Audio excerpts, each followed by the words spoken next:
Black man arrested without cause, but when police learn his true identity, they're speechless. On a quiet Monday afternoon, in the middle of a bustling suburban neighborhood, a police cruiser slowed to a stop in front of a small corner café. Inside, a man sat alone at a table, sipping his coffee, his eyes scanning a book in his hands. To anyone passing by, he appeared ordinary, dressed in a crisp white shirt and dark jeans, his demeanor calm and composed. But outside, the officers in the cruiser exchanged glances, their suspicion growing. One of them reached for the radio. The man, later identified as Marcus Gray, seemed unaware of the attention he was drawing. He adjusted his glasses, flipped a page, and sipped his coffee again. However, to the officers, something about Marcus felt off. It wasn't his behavior or even anything he had done. It was simply a gut feeling, fueled perhaps by the recent spike in patrols around the area. Without any clear reason, the officers decided to approach him. As they entered the cafe, the atmosphere shifted. Conversations among the patrons quieted, and an awkward tension filled the air. Marcus noticed the officers right away but continued reading, his posture unchanged. When one of them cleared his throat and asked to speak with him, Marcus calmly closed his book and looked up. "Is there a problem?" he asked politely, his voice steady. "We've had some reports about suspicious activity in the area," one officer said. "Can we see some identification?" Marcus raised an eyebrow, but without hesitation, he pulled out his wallet and handed them his ID. The officer studied it carefully. Still, their unease didn't wane. One of them stepped aside to radio in a background check while the other stood, keeping his eyes locked on Marcus. The other patrons in the cafe began whispering among themselves. Some pulled out their phones, recording the interaction. One woman leaned over to a friend and murmured, "He didn't do anything. He was just sitting there." Marcus, noticing the attention, sighed softly. "Am I being accused of something?" he asked, his tone calm but firm. The officer hesitated. "We're just following up on a report. It's standard procedure." Moments later, the radio crackled. The background check came back clean, but the officers weren't satisfied. They asked Marcus to step outside. Reluctantly, he agreed, grabbing his belongings and following them to the sidewalk. By now, a small crowd had gathered near the cafe, curiosity and concern etched on their faces. Standing outside, Marcus turned to one of the officers. "What exactly are you looking for?" he asked. But before he could get an answer, one officer suddenly moved to cuff him. "You're under arrest," the officer said, his voice steady but devoid of explanation. "For what?" Marcus asked, his voice rising slightly in disbelief. "Resisting investigation," came the vague reply. Marcus didn't resist physically, but his frustration was evident. "This is absurd," he said as the cuffs tightened around his wrists. The crowd began to murmur louder, their phones capturing every second of the scene. A few voices in the crowd shouted, "He didn't do anything. And this is wrong." But the officer seemed unmoved, guiding Marcus toward the cruiser. As they drove off, Marcus sat silently in the back seat, his expression unreadable. At the station, things took an unexpected turn. When the officers ran a more thorough check on his identity, their faces turned pale. Marcus wasn't just anyone. His name and credentials opened a floodgate of information that left them stunned. Who was Marcus Gray? And why did his true identity leave even the police speechless? Stay tuned for the full story, it's one you won't forget. As Marcus sat in the dimly lit holding cell, the weight of the situation began to sink in. The initial calm he had displayed during his arrest now gave way to a mixture of anger and frustration. He replayed the events in his mind, trying to pinpoint what had gone wrong. But no matter how hard he thought, he couldn't understand why the officers had singled him out. The cold metal of the handcuffs had left red marks on his wrists, a stark reminder of the injustice he had just endured.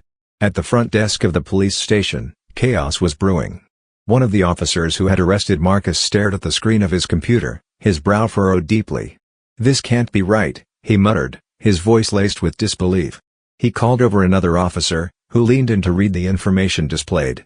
As the seconds ticked by, their expressions shifted from confusion to shock. The officer who had initiated the arrest, Officer Miller, ran a hand through his hair. "Do you know who this guy is?" he asked his partner, his voice barely above a whisper. His partner shook his head, still staring at the screen as if trying to process the data in front of him. "He's a federal attorney," Miller said, his words heavy with realization. "And not just any attorney. This guy's handled some of the biggest civil rights cases in the country." His partner looked up, his face pale. "You're kidding." "I wish I was," Miller replied, the regret evident in his tone. He's been on national news. He's defended wrongfully accused individuals. The man's practically untouchable. As the officers grappled with their mistake, word of Marcus's identity began to spread throughout the station. A few officers exchanged uneasy glances, while others whispered among themselves, clearly uncomfortable with the situation. One officer approached the desk sergeant and asked, "What's the protocol for when we mess up this badly?" The sergeant let out a long sigh. "Damage control," he said, rubbing his temples. "We need to fix this before it becomes a PR nightmare." Meanwhile, Marcus remained seated in the holding cell. His expression calm but his mind racing. He had seen situations like this play out before, but always from the other side of the table.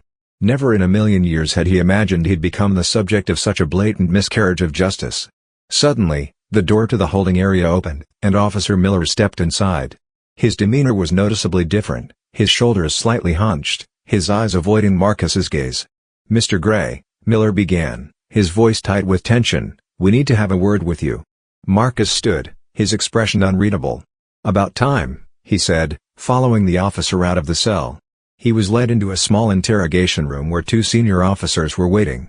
They introduced themselves, their tone overly polite, as though they were speaking to a superior rather than someone they had just wrongfully detained. Marcus sat across from them, his posture relaxed but his eyes sharp, silently demanding an explanation. One of the senior officers cleared his throat. "Mr. Gray, let me start by saying this was a misunderstanding. We had reports of suspicious activity in the area, and," Marcus held up a hand, cutting him off. "Suspicious activity? I was drinking coffee and reading a book. Explain to me how that qualifies as suspicious." The officer hesitated, clearly unprepared for Marcus's straightforward challenge. "We acted on incomplete information," he said finally, though his words lacked conviction. Marcus leaned forward, his eyes narrowing. "Let's not dance around this. I was profiled, wasn't I? And instead of admitting you made a mistake, you arrested me without cause." The second senior officer shifted uncomfortably in his seat. "We understand how this must look, Mr. Gray. And we deeply regret the error." Marcus didn't respond immediately. He let the silence hang in the air, the weight of their actions pressing down on everyone in the room. Finally, he spoke, his tone measured but firm. "Regret doesn't erase what happened. It doesn't erase the humiliation, the unnecessary force, or the fact that you've reinforced the very stereotypes I've spent my career fighting against." The officers exchanged uneasy glances, realizing there was no easy way out of this. Marcus's calm yet commanding presence made it clear he wasn't going to let this slide. As the meeting continued, word of the situation began to leak outside the station. Videos of Marcus's arrest, recorded by bystanders at the café, had already started to gain traction online. The hashtags #JusticeForMarcus and #ProfilingExposed began trending, drawing attention from activists, journalists, and the general public. Back in the interrogation room, Marcus stood up abruptly, cutting the conversation short. "I don't need an apology," he said, his voice steady. "I need accountability. And trust me, I'll make sure this doesn't end here." With that, he walked out of the room, leaving the officers in stunned silence. Jenna could hear the anger simmering beneath the surface. For what obvious tea, but as he exited the station, his phone buzzed in his pocket. When he checked the screen, he saw dozens of missed calls and messages. The world was already watching, and the truth about what had happened was spreading like wildfire. What Marcus did next would not only shake the local police department but spark a nationwide conversation about justice, accountability, and the power of standing up against injustice. And as the spotlight turned toward him, it became clear that Marcus Gray wasn't just a victim, he was about to become a symbol of change. The ride home was quiet, but the tension in Marcus's chest didn't ease. He drove with one hand on the wheel, the other gripping his phone tightly. The notifications hadn't stopped since he left the station, texts from colleagues, voicemails from reporters, and even a few messages from strangers who had somehow already tracked down his contact information.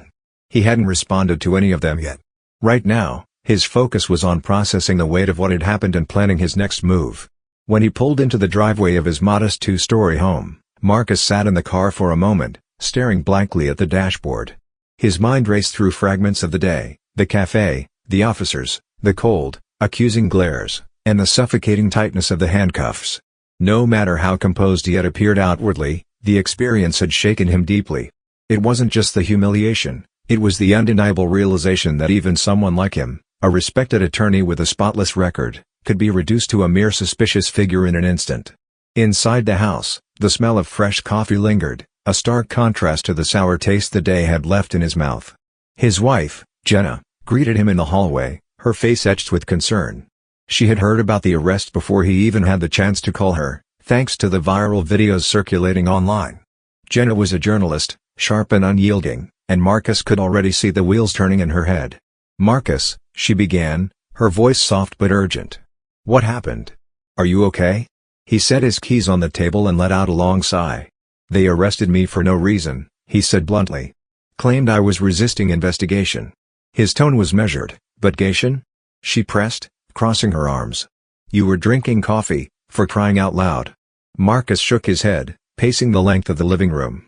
"They didn't have an answer. They didn't even have probable cause. They just decided I looked out of place." He stopped and turned to face her. "And when they realized who I was, they panicked. Tried to smooth it over with empty apologies." Jenna's eyes narrowed, and Marcus could tell she was already thinking about the broader implications. "This is bigger than just today," she said. "This isn't just about you, it's about everyone who doesn't have the resources or the voice to fight back." "I know," Marcus replied quietly.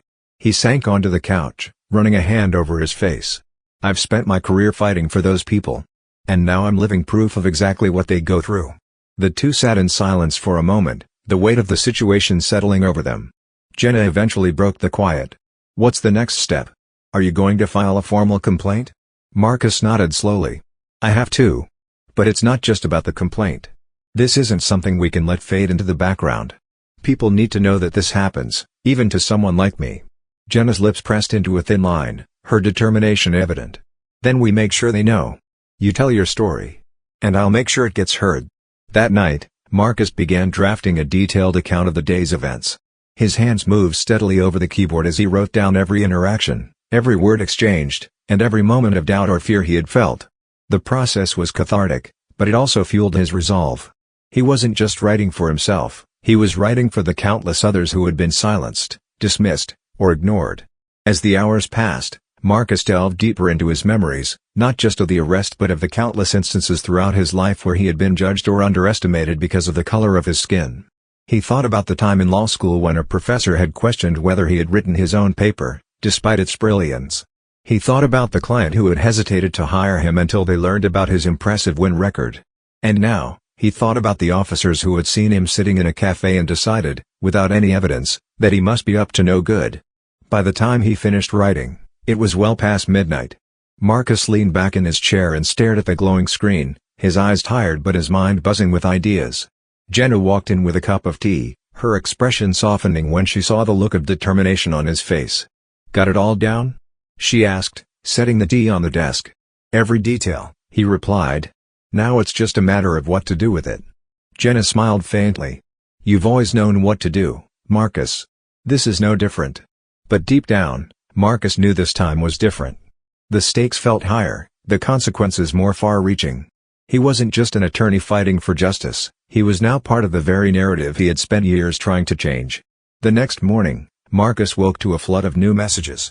His email inbox was overflowing, and his phone was buzzing with calls and texts. The videos of his arrest had gained millions of views overnight, sparking outrage and debate across social media. Prominent figures were weighing in, with some condemning the police's actions and others questioning whether there was more to the story. The polarization didn't surprise Marcus, but it reminded him just how much work still needed to be done. One message stood out among the rest. It was from an old colleague, Sam, who had worked with Marcus on several high-profile cases. The message was short but clear: "We need to talk. Call me ASAP." Marcus stepped outside, the morning air crisp and cool, and dialed Sam's number. The phone rang twice before Sam picked up. "Marcus," Sam said, his tone urgent. "I saw the videos. Are you okay?" "I'm fine," Marcus replied, though his voice betrayed a hint of weariness. "It's been a lot." "I can imagine," Sam said. "Listen, I've been thinking.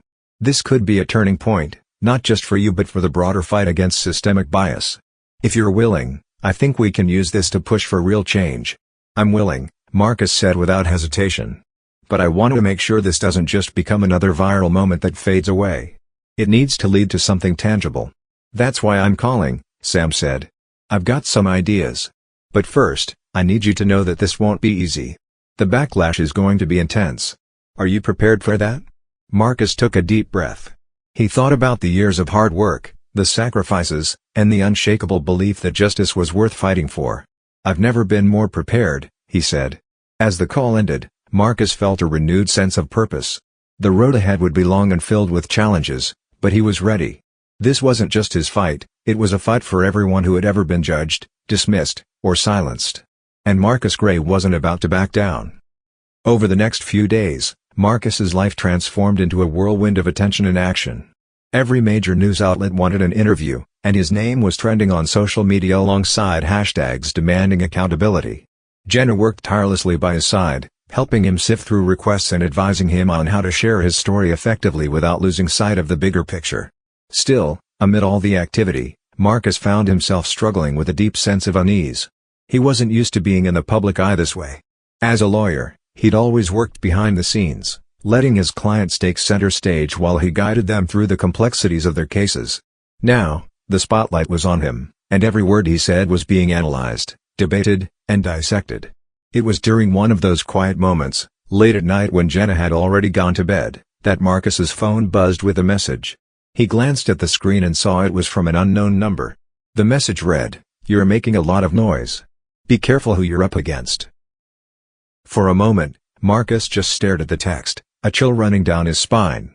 He debated whether to respond, but something told him it was better to ignore it. Instead, he screenshot the message and forwarded it to Jenna with a brief note, "We might need to tighten security." Then he turned his phone off and went to bed, trying not to let his mind spiral into paranoia. The next morning, Marcus shared the message with Sam during a call. Sam wasn't surprised. "You're challenging a system that doesn't like to be challenged," he said matter-of-factly. "The pushback is inevitable.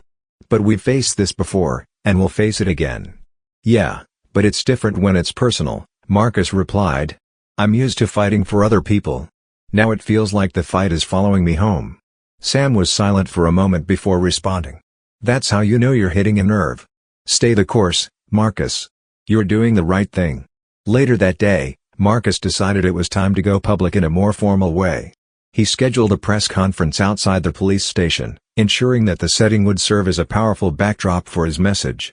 Jenna helped him prepare his statement, urging him to focus not just on his personal experience but on the broader issues it represented.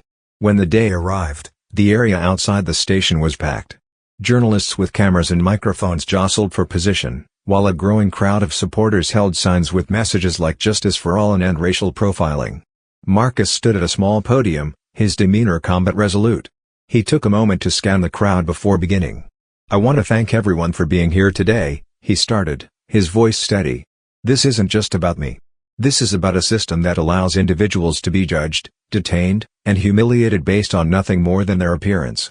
He went on to recount the events of that fateful day at the café, his words clear and deliberate. He described the moment he realized he was being profiled, the confusion and anger he felt when he was arrested without cause, and the disbelief that followed when he learned the officers hadn't even known who he was. "But here's the thing," Marcus continued, his voice rising slightly. "It shouldn't matter who I am. Whether I'm a lawyer, a doctor, a teacher, or unemployed, I deserve the same respect and dignity as anyone else. We all do. And that's why I'm standing here today, to demand change, not just for myself but for everyone who has ever been treated as less than because of the way they look." The crowd erupted into applause, and Marcus took a moment to let the noise settle before delivering his final words. "This isn't the end of the story. It's the beginning. Together, we can push for accountability, for transparency, and for a future where no one has to experience what I did." "Thank you." As Marcus stepped away from the podium, reporters shouted questions, but he didn't respond. Instead, he walked toward Jenna, who was waiting nearby with a proud smile. "You nailed it," she said, squeezing his hand. The press conference was just the start. In the weeks that followed, Marcus and his team worked tirelessly to keep the momentum going. He appeared on talk shows, participated in panel discussions, and even met with lawmakers to discuss potential reforms. Each step felt like progress, but it also came with its own set of challenges. The hate mail increased, and so did the anonymous threats. Jenna insisted on hiring private security, a precaution Marcus reluctantly agreed to. Through it all, Marcus stayed focused on the bigger picture. He knew the road ahead would be long and filled with obstacles, but he also knew that change was never easy. And if his story could shine a light on the flaws in the system, then every uncomfortable moment would be worth it. One evening, as Marcus sat in his home office reviewing notes for an upcoming panel, Jenna walked in with a folder in her hands. "You need to see this," she said, her tone serious. Marcus took the folder and opened it, his brow furrowing as he read the documents inside. They detailed internal emails from the police department, leaked anonymously, that revealed just how deeply the profiling issue ran. The emails discussed quotas for stops in high-risk areas and included thinly veiled language that disproportionately targeted people of color. "This is it," Jenna said. "This is the smoking gun." Marcus set the folder down, his mind racing. This was bigger than just his case, it was proof of systemic bias at an institutional level. He knew what had to be done. But as he prepared to take the next step, he couldn't shake the feeling that the fight was about to get even more intense. Marcus sat at his desk, the leaked documents spread out before him like pieces of a puzzle that painted a damning picture. The more he read, the heavier the weight on his chest became. The emails revealed a chilling level of indifference, even outright hostility, toward the very communities the police were supposed to serve. Words like containment zones and undesirable elements jumped off the page, their meaning unmistakable. This wasn't just a problem with a few officers, it was a culture deeply ingrained in the department. Jenna leaned against the doorframe, watching him with a mix of concern and admiration. "This changes everything," she said softly. "You have to go public with it." Marcus rubbed his temples, exhaustion etched into his face. "I know. But I need to be smart about how I do it. If I just throw this out there without a plan, it could get buried, or worse, discredited." Jenna nodded, her journalist instincts kicking in. "We need to establish its credibility first. Cross-reference the language in these emails with actual incidents, build a timeline. If we can show a pattern, they can't just dismiss it as isolated." As they worked late into the night, another layer of the story began to unfold. One email in particular caught Marcus's attention. It mentioned a special task force operating in his city, one with vague objectives and even vaguer oversight. The email referred to the task force's success in keeping certain neighborhoods manageable but didn't elaborate on what that meant. Marcus's gut told him this was worth digging into, but he also knew it was a rabbit hole that could lead to even more dangerous territory.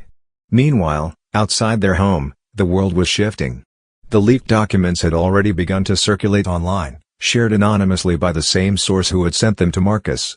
Public outrage was mounting, and the city was abuzz with protests and calls for accountability. People were gathering outside the police station, demanding answers, while local leaders scrambled to control the narrative. The mayor issued a carefully worded statement, promising an independent investigation, but Marcus knew how those often ended, with no real consequences. One of the most unexpected twists came from within the police department itself.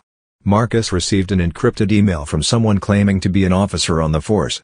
The message was brief but intriguing. "Not everyone in the department agrees with what's happening. Some of us want to help. If you're willing to listen, I can give you more." At first, Marcus was wary. This could easily be a trap, a way to discredit him or lure him into saying something that could be used against him. But Jenna, ever the strategist, saw it as an opportunity. "If this person is genuine, they could be the key to proving how deep this goes," she said. "We just have to be careful." They arranged a meeting in a neutral, public location, a small diner on the outskirts of the city. Marcus and Jenna arrived early, taking a seat near the back where they could see the entrance. The tension in the air was palpable as they waited, each glance at the door a reminder of how high the stakes had become. When the officer finally arrived, Marcus was struck by how ordinary he looked, just a man in his mid-30s with tired eyes and a nervous energy. He introduced himself as Officer Daniels and quickly got to the point. "I've been on the force for 10 years, Daniels said, his voice low. "I joined because I wanted to help people. But what I've seen lately, it's not what I signed up for."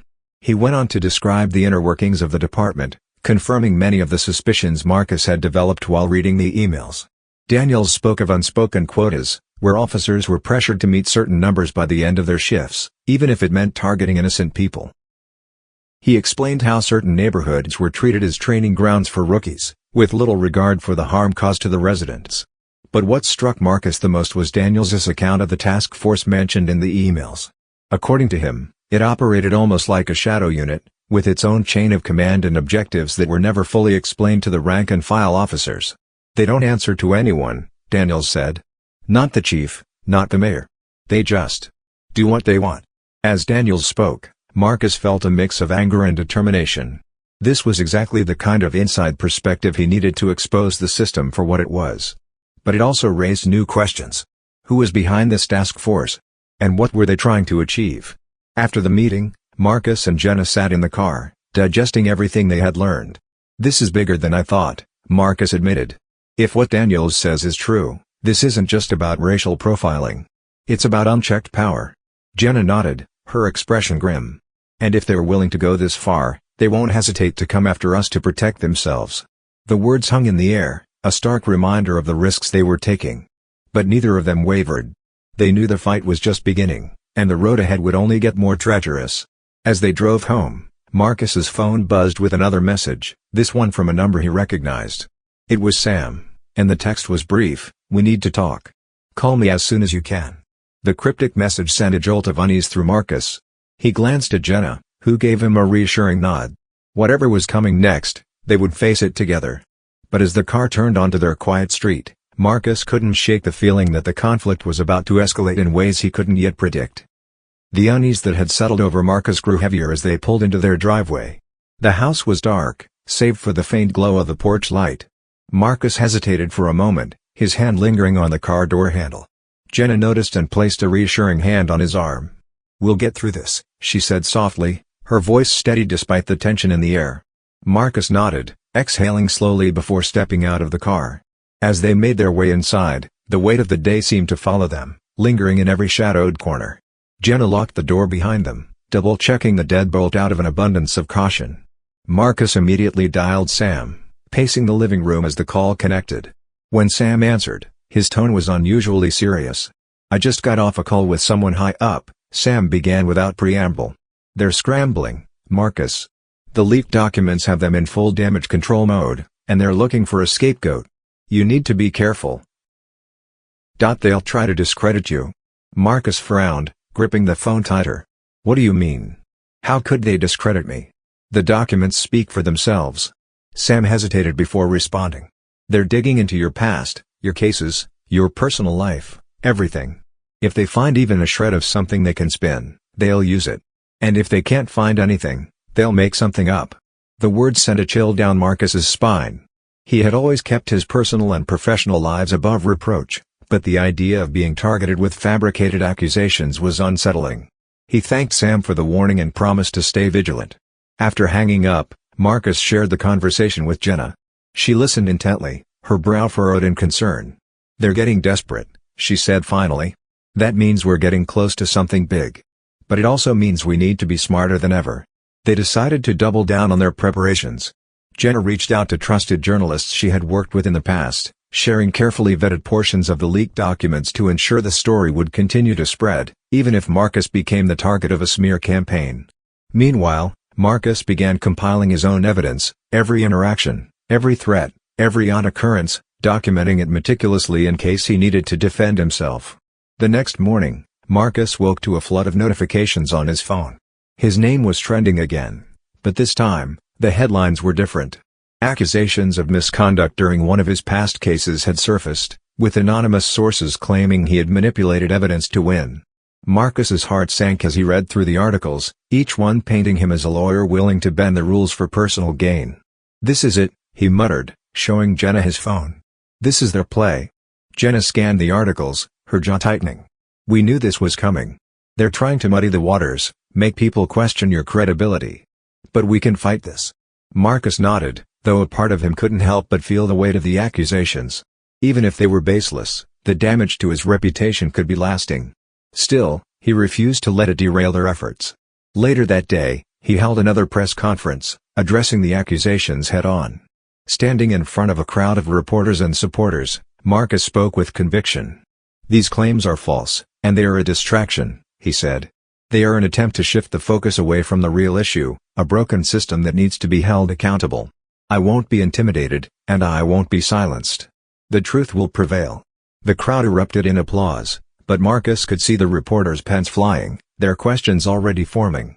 He stepped away from the podium, ignoring the shouted queries, and made his way back to Jenna.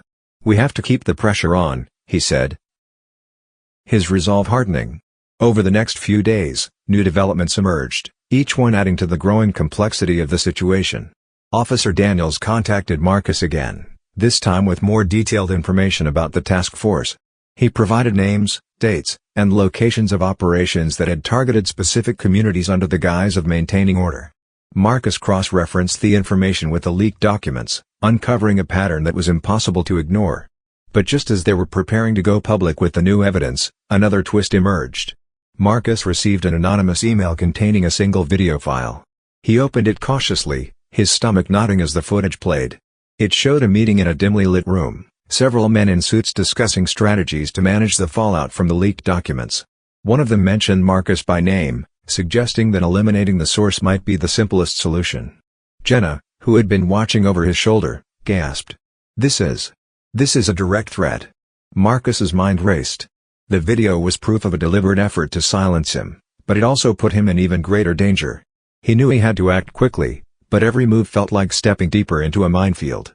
That night, as Marcus and Jenna discussed their next steps, their home phone rang, a rarity these days. Marcus hesitated before answering, his voice cautious. "Hello?"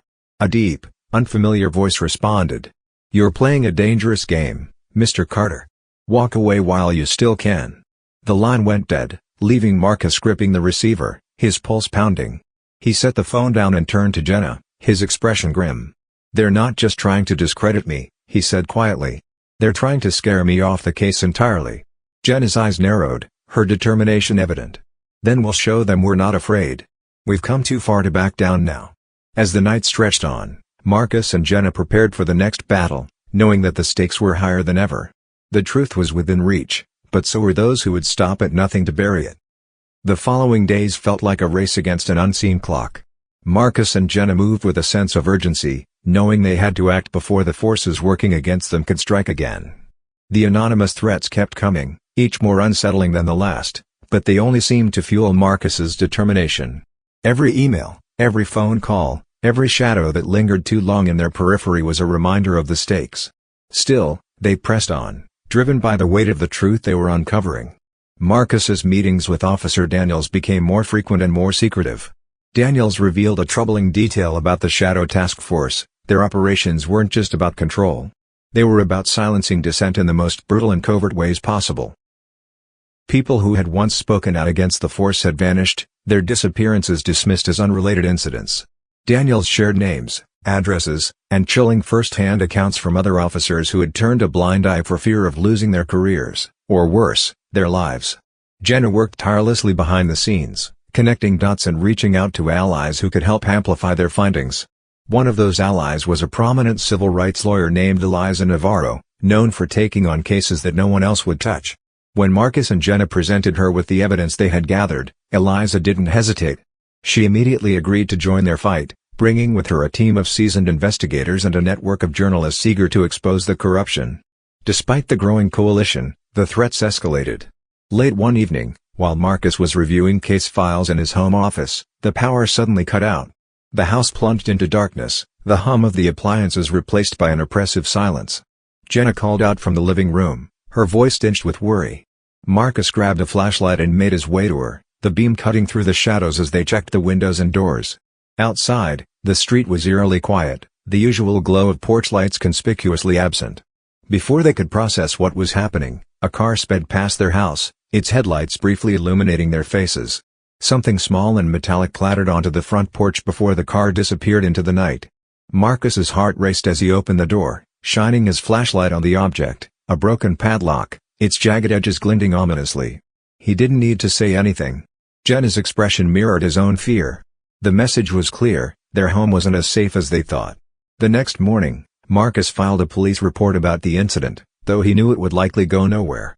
He couldn't shake the feeling that someone within the department itself was orchestrating the harassment. It only made him more resolved to expose the truth. He began sleeping less, working longer hours, and pushing harder to get the story out. Jenna worried about his health, but she knew better than to try to stop him. They were in this together, and she shared his relentless drive.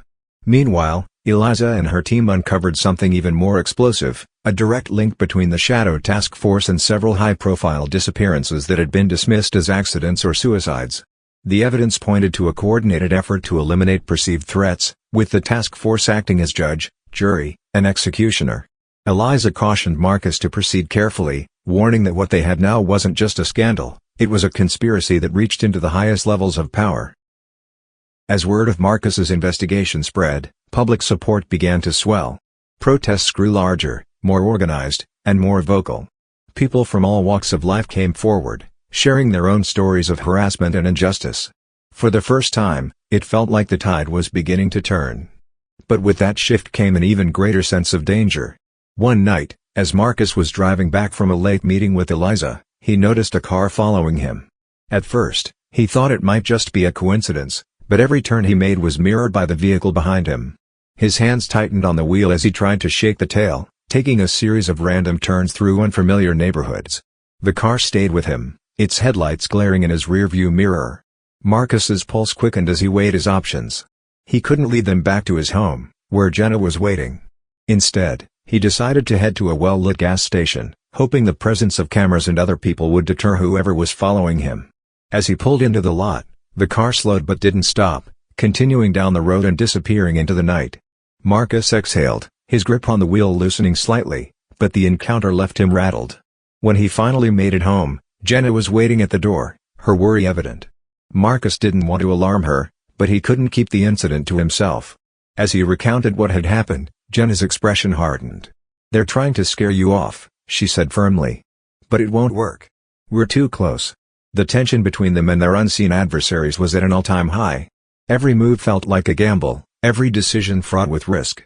But as the pieces of the puzzle began to fall into place, Marcus knew they were nearing the climax of their fight.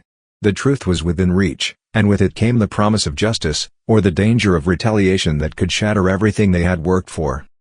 The pressure around Marcus and Jenna seemed to tighten like a noose, but retreating wasn't an option. Every day brought new challenges, yet it also brought more clues, more courage, and more people willing to stand by their side. The car incident had left Marcus shaken, but he refused to let it cloud his focus. He was convinced now more than ever that they were circling the heart of something far darker than they initially imagined. Eliza's team worked tirelessly, compiling irrefutable proof that the Shadow Task Force wasn't just a rogue faction, it was a calculated arm of a much larger network of corruption. The names they uncovered were shocking: city officials, influential businessmen, even members of law enforcement who publicly presented themselves as paragons of justice. This wasn't just about harassment or abuse of power, it was a systemic operation designed to exploit and oppress. But with each new revelation came another threat. Marcus began receiving cryptic messages on his personal phone, chilling in their simplicity. Phrases like "you're in too deep and turn back before it's too late" appeared at all hours, from unknown numbers that vanished when traced. Jenna, too, started noticing oddities, her email suddenly disappearing, her phone acting erratically, like it was being monitored. They had suspected for weeks that their every move was under surveillance, but now it felt invasive, personal.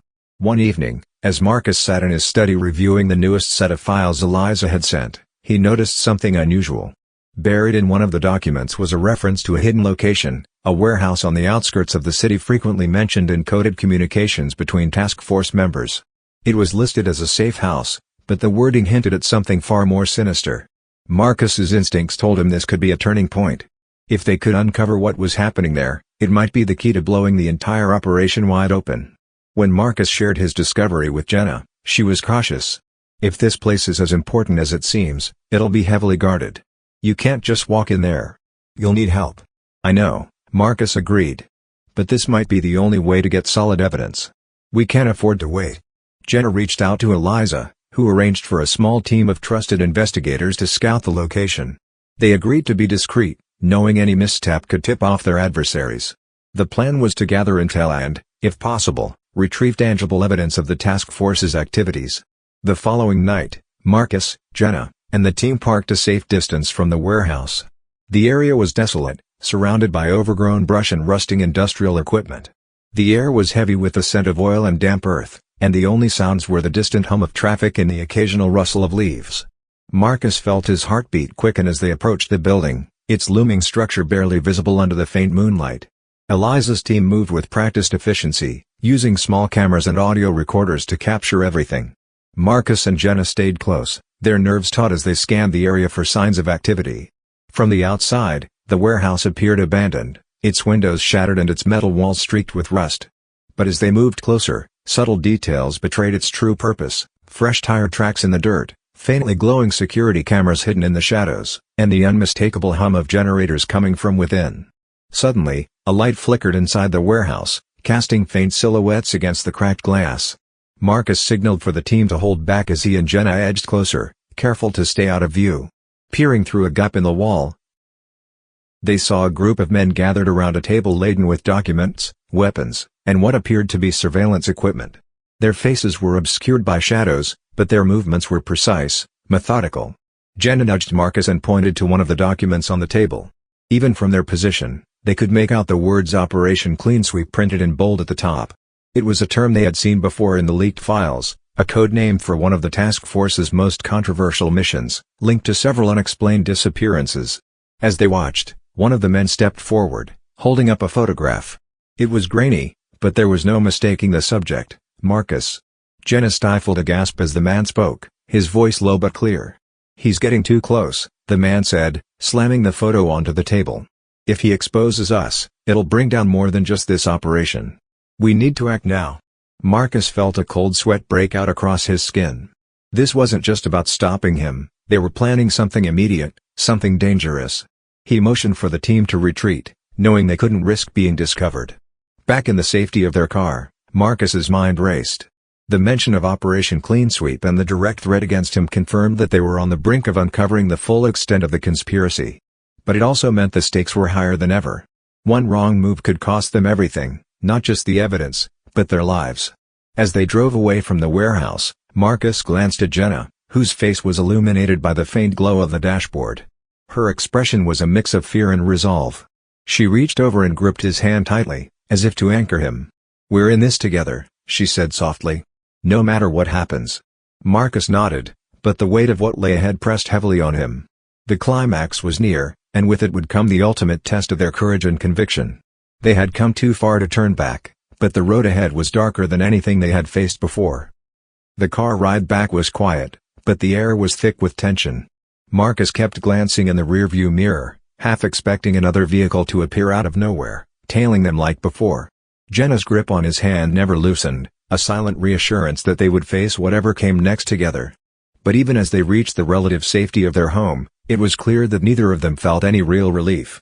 The danger wasn't just looming anymore, it was imminent. The team debriefed in whispers, wary of listening devices. Eliza joined the call remotely, her face grim as Marcus relayed what they had witnessed in the warehouse. When he mentioned Operation Clean Sweep, Eliza's expression darkened further. She admitted she had come across the term in her earlier investigations but hadn't been able to connect it to specific actions. Now, with the photograph of Marcus on the table and the clear intention to act against him, the urgency of their situation had escalated tenfold. "We need to figure out what this operation is," Marcus said, his voice steady but laced with urgency. "They're not just targeting me, they're covering something bigger. If we don't expose them now, they'll bury the truth for good." Eliza hesitated for a moment before speaking. "There's one more lead we've been holding back on. It's risky, but it might give us the answers we need. There's someone on the inside, a whistleblower who reached out months ago but went silent. If they're still alive, they might have the key to everything." Marcus leaned forward, his exhaustion momentarily forgotten. "Do we know who they are? Where to find them?" Eliza shook her head. "We only have a code name, Raven. They left a digital breadcrumb trail, but it was heavily encrypted. My team's been working on it, and we think we've cracked their last known location. It's not far, but if they've gone dark, there's a reason." Jenna frowned. "If this person's in hiding, wouldn't contacting them put them in more danger? Or us?" "Probably," Eliza admitted. "But if Raven's still out there, they might be the only person who can connect all the dots. It's a risk, but it could be worth it." Marcus didn't need convincing. He agreed to meet Eliza's tech team the next morning to track down Raven, despite Jenna's lingering unease. That night, neither of them slept much. Marcus reviewed files while Jenna sat by the window, her eyes scanning the quiet street for anything out of the ordinary. Every sound felt amplified in the stillness, every shadow a potential threat. By dawn, they were back in motion, driving to an old, nondescript apartment complex on the outskirts of the city. The address Eliza's team provided led them to a unit on the third floor, its door slightly ajar. Marcus exchanged a wary glance with Jenna before pushing the door open. The apartment was dark, The air inside stale as if it hadn't been lived in for weeks. Papers were scattered across a small desk, and a laptop sat in the center, its screen cracked but still functional. Jenna moved cautiously toward the desk while Marcus searched the rest of the apartment. The place was empty, but something felt off. It wasn't just the disarray, it was the eerie sense that someone had left in a hurry. Jenna called him over, holding up a sheet of paper with a hastily scrawled message. "If you found this, you're already in their crosshairs. Trust no one." Before Marcus could process the warning, the sound of footsteps echoed in the hallway. Both of them froze, their eyes darting to the door. A shadow passed across the doorway, followed by the unmistakable click of a gun being cocked. Marcus motioned for Jenna to stay behind him as he inched closer to the door. His heart pounded in his chest, the weight of the moment pressing down on him. The figure stepped into view, a man in his late 40s, disheveled and visibly shaken, but with an air of defiance.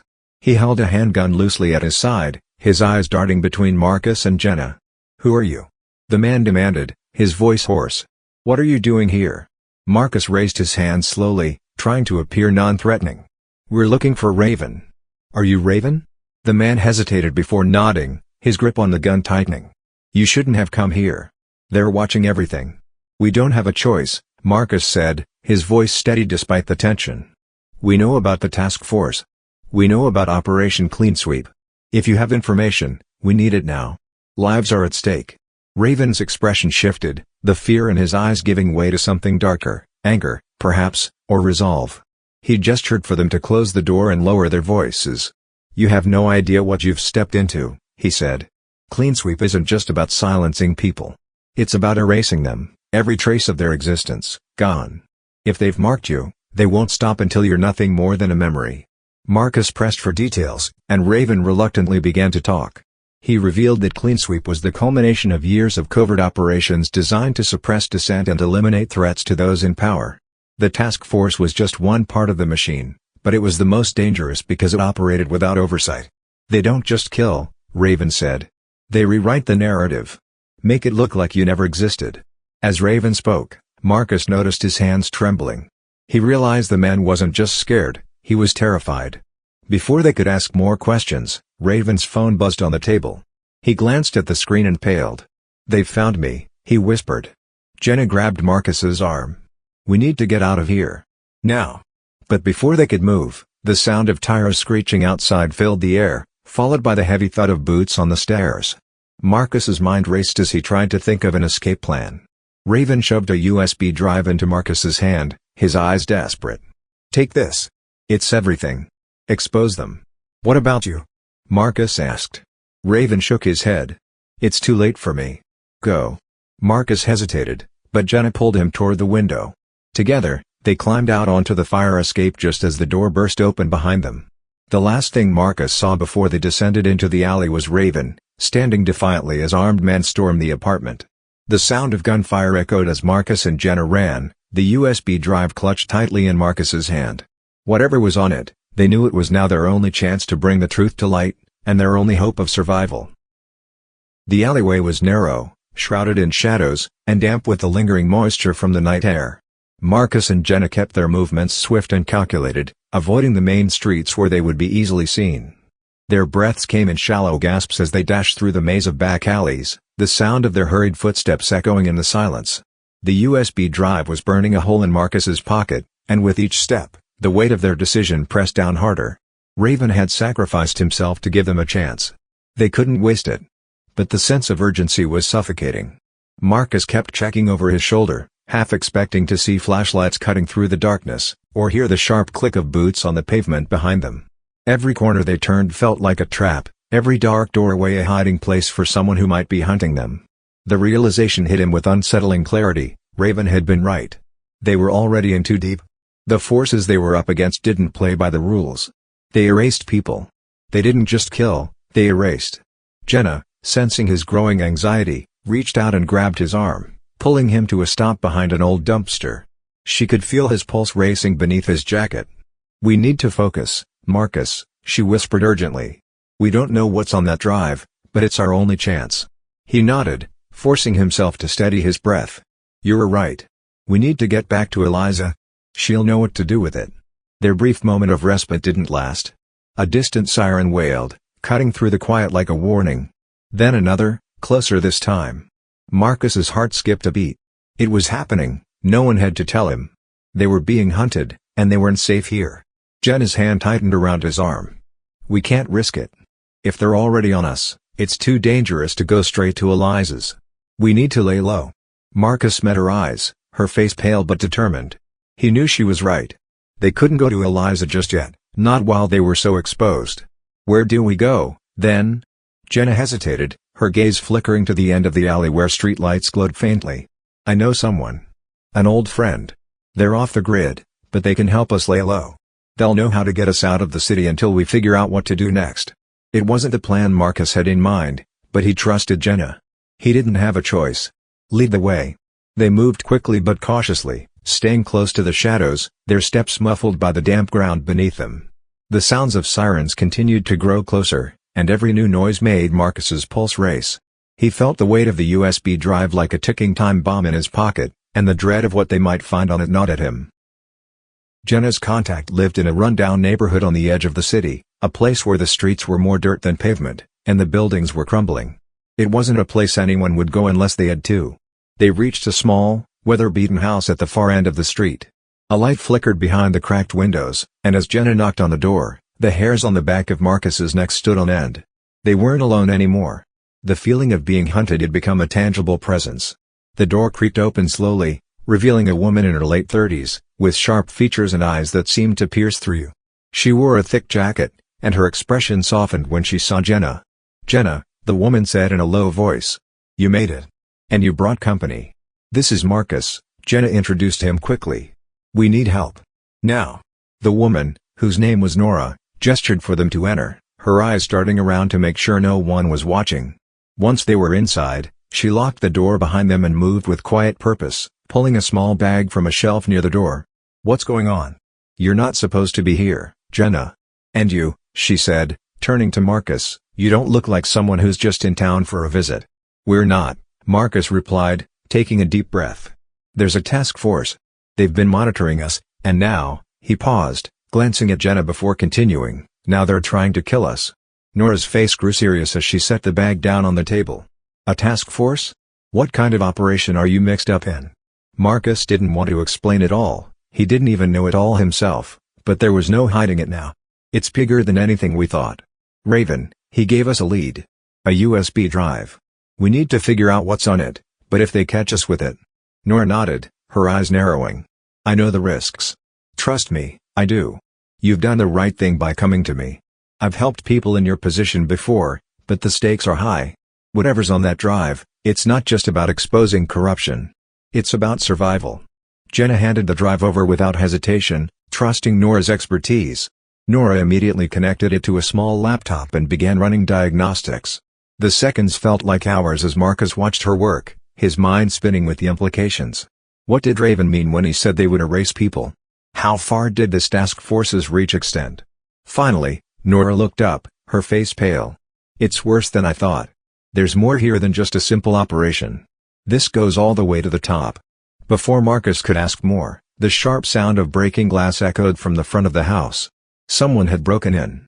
Nora's face went ashen, and she quickly pushed the laptop and USB drive into Marcus's hands. Go out the back, she said urgently. I'll hold them off as long as I can. No. Marcus protested, but Nora was already heading for the front door, her expression set with grim determination. You don't have much time, she said, her voice now hard with resolve. They're coming for you. Get out, and don't look back. Jenna grabbed Marcus's arm, her voice strained. We don't have a choice, Marcus. We have to go. With a final look at Nora, who was already stepping into position to defend them, Marcus and Jenna bolted out the back door. The cold night air hit them as they raced toward a nearby alley, their hearts pounding. Behind them, the sounds of gunfire and shouting filled the air. Marcus held the USB drive tightly in his hand. Whatever was on it, it was their only chance to bring everything to light, before it was too late. The alley was eerily quiet as Marcus and Jenna pressed on, their hearts pounding in unison. They didn't dare slow down. Behind them, the distant crackle of gunfire echoed, cutting through the stillness of the night. Their path was a blur of motion, and with every step, the urgency of their mission became more consuming. The USB drive, the only lead they had left, felt heavier in Marcus's pocket as if its weight alone was the burden of the entire world. The streets they ran through had long since become unfamiliar. They were deep in the heart of the city now, far from their original route. Jenna's hand remained firmly clutching his arm as they approached a small, inconspicuous building, a place that was, ironically, too nondescript to attract attention. It was a low-rise building with no visible signage, just a broken-down storefront and a faded sign above it. "Is this the place?" Marcus asked, panting, his voice strained. Jenna nodded, but there was something in her eyes, something he couldn't quite place. She looked torn. It didn't feel right, but it was too late to turn back now. "It's the only place we can trust." They hurried inside, their footsteps echoing as they moved through the darkened hallways. The building was eerily quiet, like a forgotten place, abandoned by the world. At the end of the hall was a door marked with a simple number, 307. Jenna knocked twice, then waited. The door opened slowly, revealing Eliza standing there, her face a mixture of exhaustion and relief. "You made it," Eliza said softly, stepping aside to let them in. "We've been tracking you. Are you okay?" Marcus nodded, but there was no hiding the weight in his eyes. "We need to get this information out. Raven, he died for this. And we've got one shot."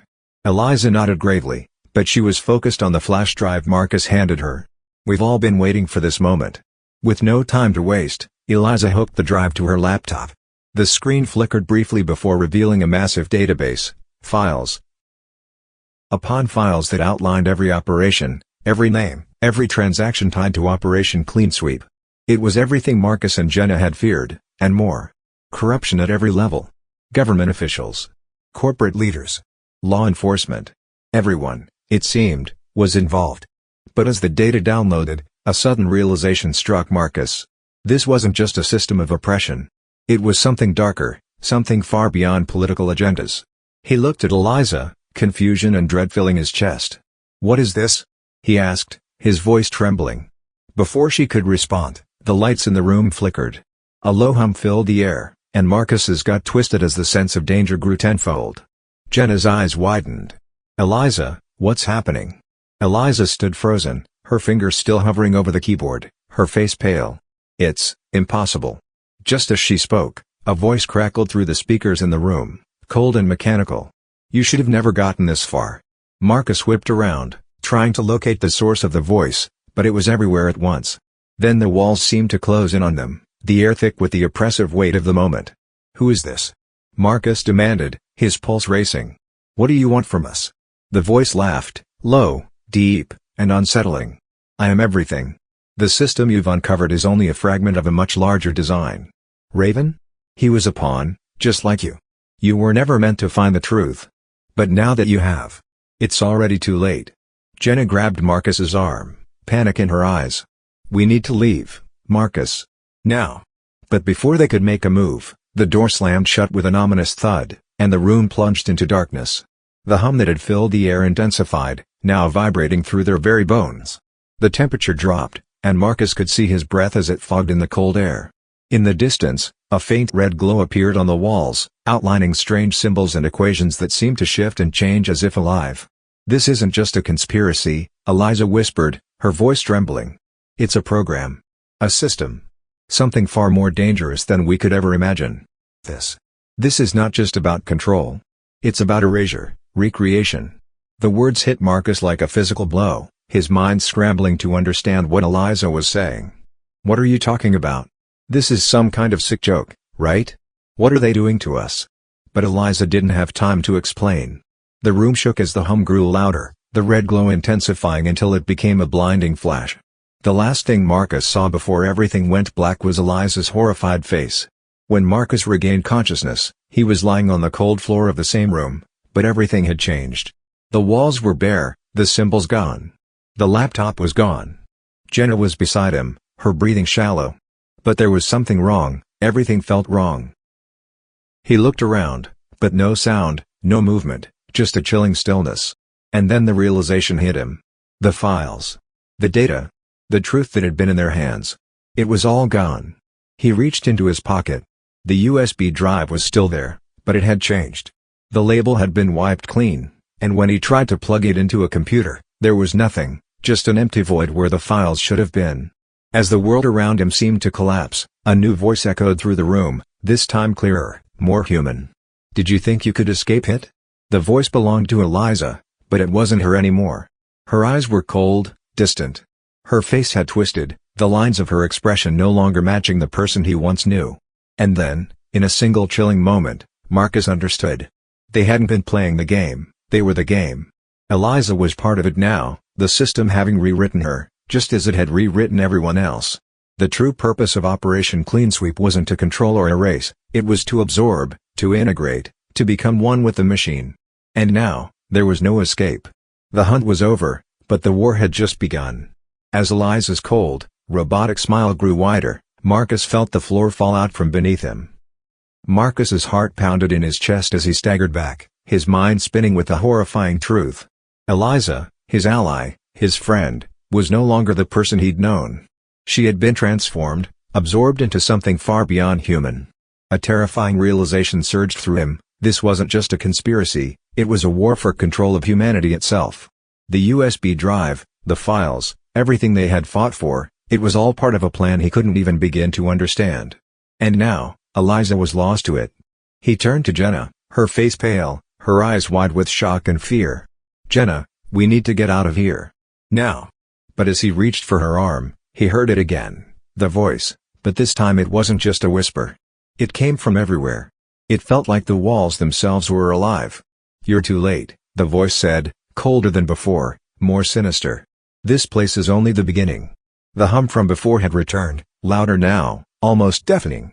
Marcus felt the vibrations shaking his very bones as the red glow around them intensified, threatening to consume them. His instincts screamed at him to run, but there was nowhere to go. The door they had entered through was now sealed shut, its edges glowing with the same unsettling light. There was no escape. "Don't you get it, Marcus?" Eliza's voice, now distorted and mechanical, cut through the noise. "You're part of the system now. You always were. The moment you stepped into this game, there was no turning back." Jenna's eyes darted around the room, her breath shallow as she gripped Marcus's arm tightly. What is this? What did they do to her?" Marcus could barely focus on her words. His mind raced, trying to piece together the fragments of information that had been spilling into his consciousness. It wasn't just about exposure anymore. It was about a shift, an irreversible change in reality itself. The system wasn't just pulling the strings. It was rewriting the very fabric of human existence. People were no longer living beings. They were becoming extensions of it. "I don't know what they've done to her," Marcus said, his voice tight with fear and rage. "But I swear I'm not going to let them do this to us." He turned back to Eliza, but her face was cold, expressionless, her once familiar eyes now voids of emotion. "You still think you have control? You think you can fight this?" she asked, her voice a hollow echo of what it used to be. "You're already part of the program, Marcus. You can't outrun it." The words hit him like a punch. He had been played from the beginning, just as Raven had warned. This wasn't just about exposing corruption or bringing down a government. It was about something far darker, a technological revolution that erased the lines between human and machine. A revolution that had already begun, and there was no going back. As the hum grew louder, the walls seemed to close in around them.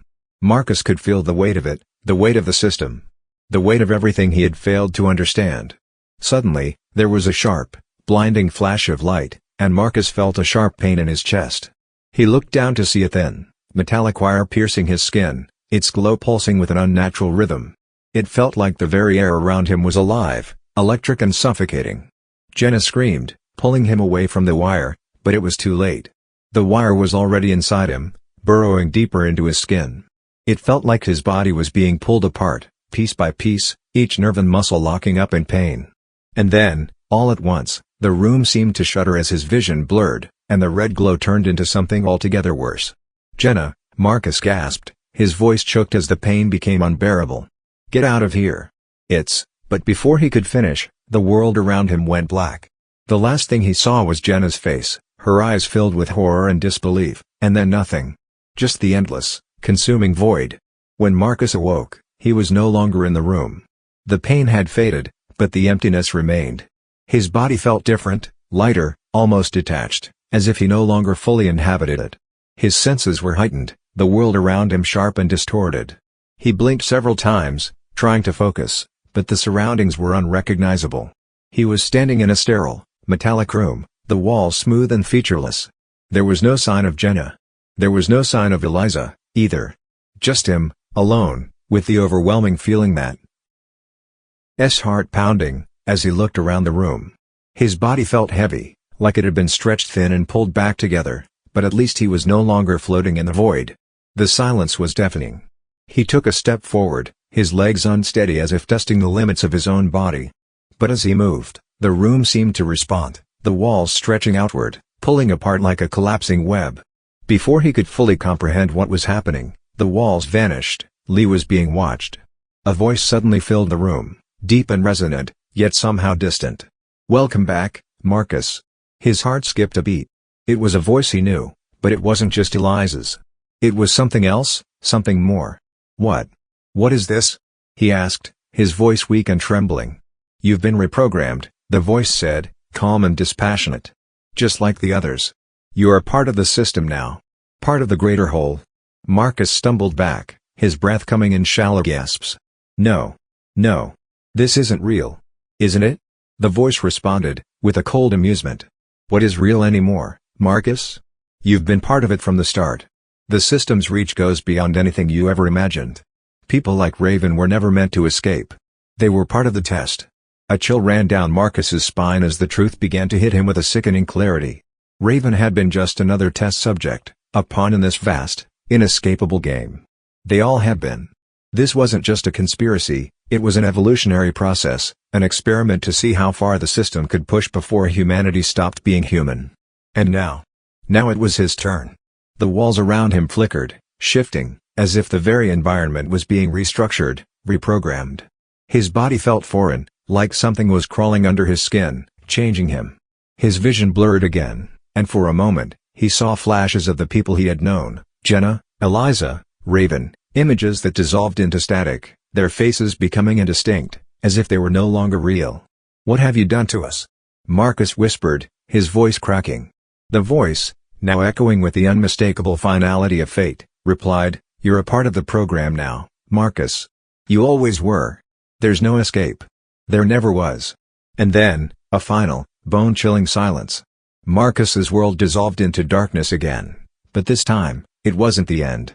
It was the beginning of something far worse. Something that had only just begun. The darkness seemed endless. Marcus felt as though he were floating, lost in a void where time no longer existed. Every moment felt stretched thin, suspended between the life he had once known and the nightmare he was now trapped in. His mind raced, replaying fragments of everything that had happened, the chase, the betrayal, Eliza's transformation, and the final, crushing realization that they were all just pieces in a game much bigger than any of them. But just as he thought he might drown in the endless abyss, there was a shift. A subtle change in the air, a tingling sensation along his skin, as if reality itself was reassembling around him. Slowly, the blackness started to fade, and light began to creep in. At first, it was just a glimmer, then it grew, casting a soft glow over his surroundings. Marcus blinked, his eyes struggling to adjust. He was standing once again in the sterile, metallic room.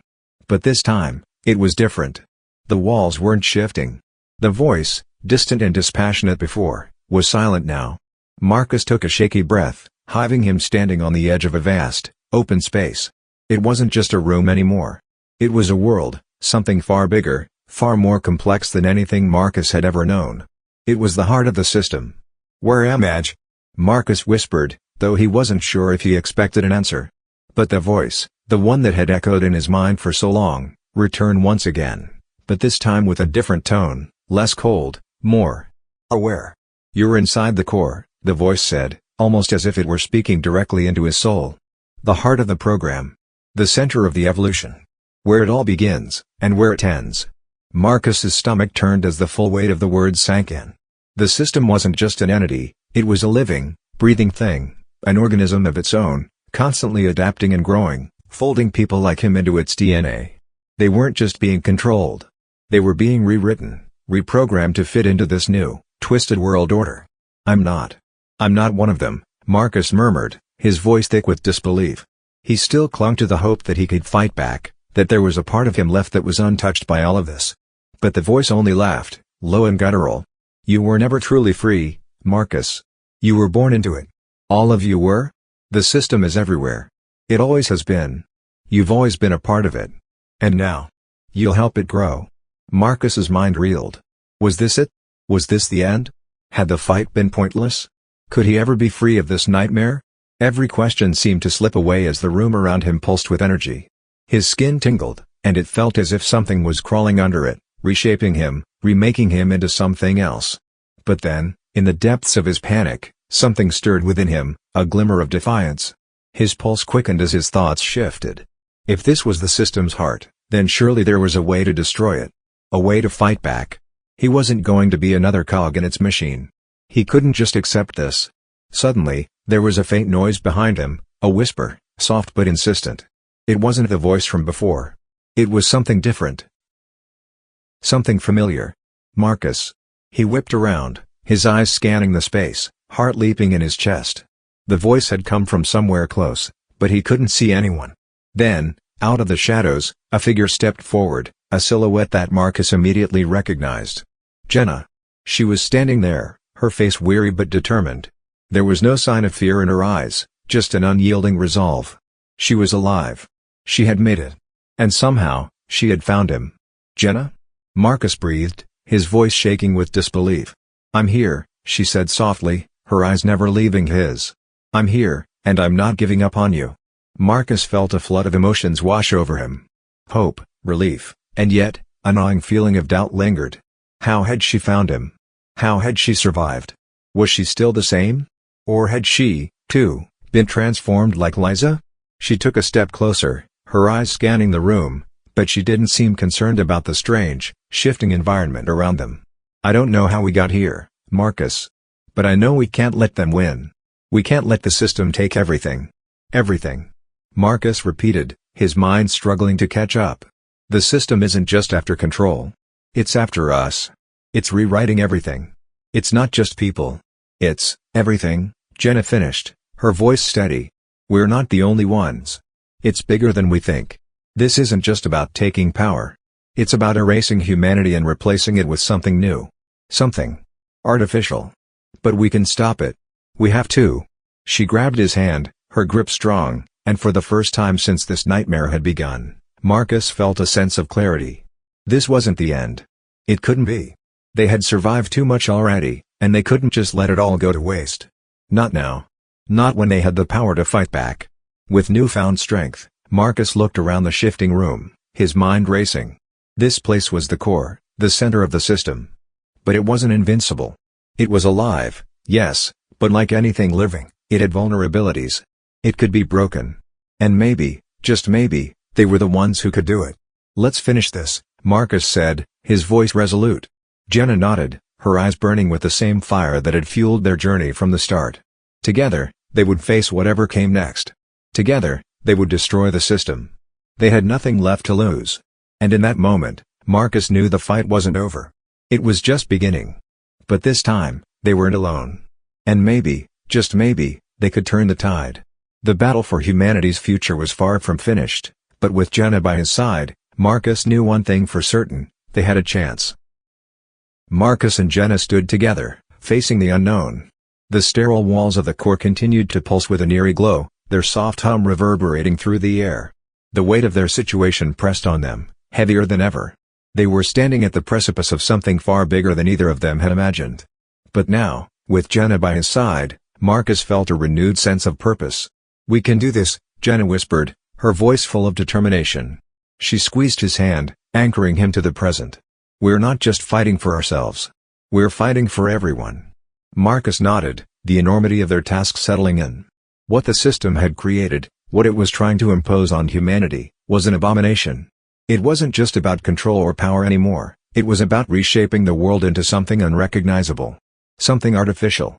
He could feel the pulse of the room, as if it were alive, feeding on their fear, on their uncertainty. But Jenna was right. They weren't alone. They had each other. And they weren't going to let the system win. The two of them moved cautiously through the room, their footsteps muted by the strange, soft material beneath their feet. The walls around them seemed to breathe, shifting and undulating in ways that defied logic. It was as if the very space they occupied was a living organism, responding to their every move. But there was no time to marvel at the technology or wonder about the horrors it could unleash. They had a mission to complete. They needed to find the heart of this place, the true core of the system. Everything that had happened so far, all the twists and turns, the betrayals, and the battles, had led them here. This was the final stage, the last stand. "Where do we go?" Marcus asked, his voice low as he surveyed the strange room. There was no obvious path or exit, just the constant, maddening hum that filled the air. Jenna's eyes scanned the space with a focused intensity. "We need to find a way to stop it from spreading. We have to destroy whatever is controlling it all." They moved forward, following the instinctive pull that seemed to guide them deeper into the heart of the complex. As they navigated through the shifting walls, it became clear that this place wasn't just a facility. It was a nexus, an epicenter of control that linked everything: people, machines, and the very fabric of reality. There were no windows, no doors, no signs of life, just an endless expanse of metal and light. Suddenly, a voice echoed through the room, cutting through the silence like a blade. "You shouldn't have come here," it said, cold and detached, reverberating through the air as if the words were coming from all directions at once. The voice wasn't unfamiliar. It was the same one they had heard earlier, the one that had claimed their fates. "Eliza?" Marcus called out, his voice trembling. "Is that you?" The figure materialized before them. A silhouette in the distance, its shape flickering like a ghostly projection. At first, it looked like Eliza, but as it came into sharper focus, it was clear that something had changed. Her features were more distorted, almost mechanical, her once human face now a mask of cold precision. The woman they had known was gone, replaced by something that was neither fully human nor entirely machine. "Eliza," Jenna whispered, her voice laced with both sorrow and fury. "What have they done to you?" Eliza's eyes met theirs, but there was no warmth, no recognition in them, only the cold, calculated gaze of someone, or something, entirely different. "You still don't understand, do you?" Eliza's voice was a monotone, devoid of emotion. "I am no longer Eliza. I am something more. Something better." Marcus stepped forward, shaking his head. "You don't have to do this. We can still stop it." But Eliza's expression remained unchanged. "It's too late for that. The system is already in place. The transformation has begun. You are already a part of it, Marcus. You always were." Jenna looked to Marcus, her eyes filled with resolve. "We have to stop her, Marcus. She's gone." Marcus nodded, though it tore at him to see Eliza like this, so far gone. He knew there was no choice. They couldn't let her, whatever she had become, stand in their way. With one final glance at each other, they charged forward. The air crackled with energy as the walls began to shift, responding to their movements. The system was reacting to them, trying to stop them, to force them into submission. But they pushed through, running faster, their hearts pounding in their chests. The room seemed to stretch and distort around them, the very space warping as if it were trying to trap them in a nightmare of its own making. Eliza's voice echoed through the air again, colder this time. "You cannot escape what you are a part of. It's already inside you." They reached the center of the room, where a large, glowing structure pulsed like a heartbeat. It was the heart of the system. The core. The center of control. Marcus could feel the pull of it, the way it tried to anchor him to it, to bind him to its will. "This is it," Jenna said, her voice tight with tension. "We have to destroy it. Now." Marcus didn't hesitate. He reached into his pocket, pulling out the small device Raven had given him. It was their last hope, their final chance to bring everything down. He knew the risks, he knew that triggering it might cost them everything, but there was no other choice. He slammed the device into the center of the glowing core. For a moment, nothing happened. Then, slowly, the room began to tremble, the walls shaking as if the entire structure was coming undone. The glow intensified, blinding them, and Marcus could feel the immense power of the system collapsing, breaking apart. "Eliza," Marcus shouted, his voice hoarse with desperation. "We can still save you." But there was no response. The figure of Eliza flickered once more, her body twitching, as though the system was fighting to keep her under its control. Then, with a final, devastating crack, the walls around them exploded in a wave of light and sound. The world around them shattered.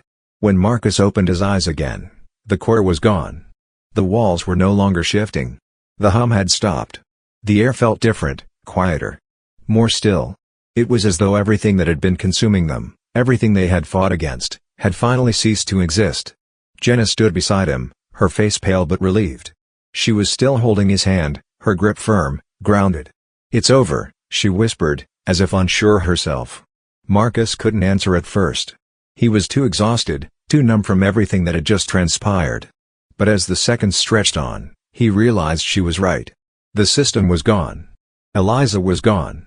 They had done it. And yet, in the back of his mind, a single thought lingered. Was it really over? As they stood there in the remains of the collapsed system, Marcus couldn't shake the feeling that the battle wasn't truly won, that something else, something bigger, might be out there, waiting for the right moment to strike again. But for now, there was peace. For now, they had survived. And that was enough. The end of one chapter. And perhaps, the beginning of another.